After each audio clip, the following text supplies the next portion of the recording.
नमस्कार प्रिय साथियों, मैं हूं सुरेश श्रीमाली। पान के पत्ते से पाए धन धान्य और दाम्पत्य जीवन में मिठास, इस विशेष कार्यक्रम में आप सभी का बहुत बहुत स्वागत है। देखिए, पान मसाला और गुड़ के आ जाने के बाद पान का चलन कम हो गया है। पान मुंह का स्वाद ही नहीं बदलता है, उसका प्रयोग विधि विधान की प्राप्ति का मार्ग भी प्रशस्त करते हैं और धन धान्य के मार्ग प्रशस्त होते हैं। पति पत्नी बीच अगर कलह है तो दाम्पत्य जीवन की कड़वाहट को मिठास में बदल सकता है ये पान का उपाय, क्योंकि पान के पत्ते में ताजगी और समृद्धि का प्रतीक होता है। स्कंद पुराण के अनुसार पान के पत्ते में देवी देवताओं का वास होता है। यही कारण है कि पूजा पाठ में मुख्य रूप से पान के पत्ते का प्रयोग होता है। अब आप इन प्रयोग को नोट करें। पहला, हनुमान जी होंगे प्रसन्न।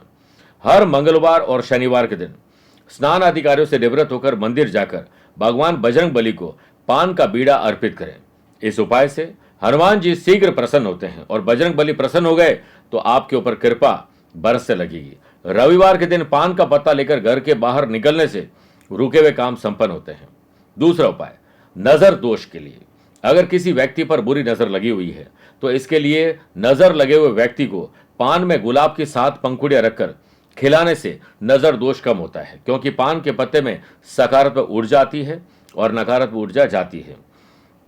भोलेनाथ पर चढ़ाएं विशेष रूप से पान।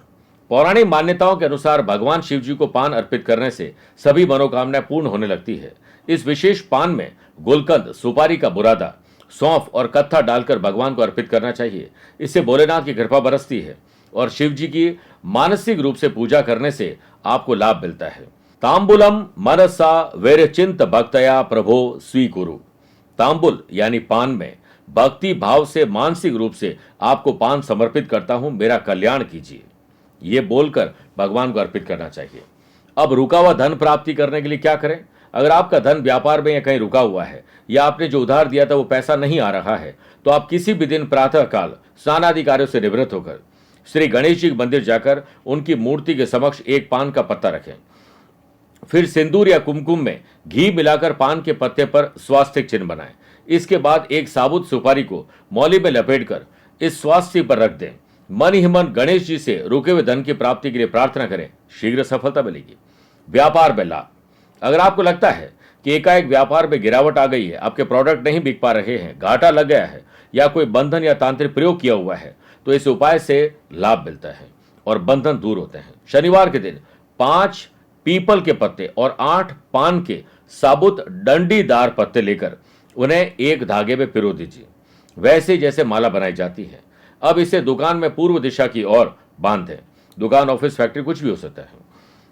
ऐसा कम से कम आप 11 शनिवार तक लगातार करिए। इसके बाद पुराने पत्ते को किसी नदी या कुएं में प्रवाहित करें। दाम्पत्य जीवन में सुख शांति के लिए क्या करना चाहिए वो नोट करिए। पति पत्नी का रिश्ता पारिवारिक दबावों के चलते कई बार बनता और बिगड़ता रहता है और धीरे धीरे खटपट वैर विरोध में उत्पन्न हो जाती है। आपके दाम्पत्य जीवन में किसी कारण से खटास है तो शुक्रवार के दिन एक पान के पत्ते पर गुलाब की 7 पंखुड़ियां रखें और किसी भी लक्ष्मी मंदिर में जाकर उन्हें अर्पित कर दें। यह क्रम लगातार 4 या 11 शुक्रवार तक घर की महिला करे तो दाम्पत्य जीवन में मिठास घुलती हुई नजर आएगी। प्रिय साथियों, स्वस्थ रहिए, मस्त रहिए और व्यस्त रहिए। आप मुझसे पर्सनली मिल सकते हैं या टेलीफोनिक और वीडियो कॉन्फ्रेंसिंग अपॉइंटमेंट के द्वारा भी जुड़ सकते हैं। दिए गए नंबर पर संपर्क करके पूरी जानकारी हासिल कर सकते हैं। आज के लिए इतना ही। प्यार भरा नमस्कार और बहुत बहुत आशीर्वाद।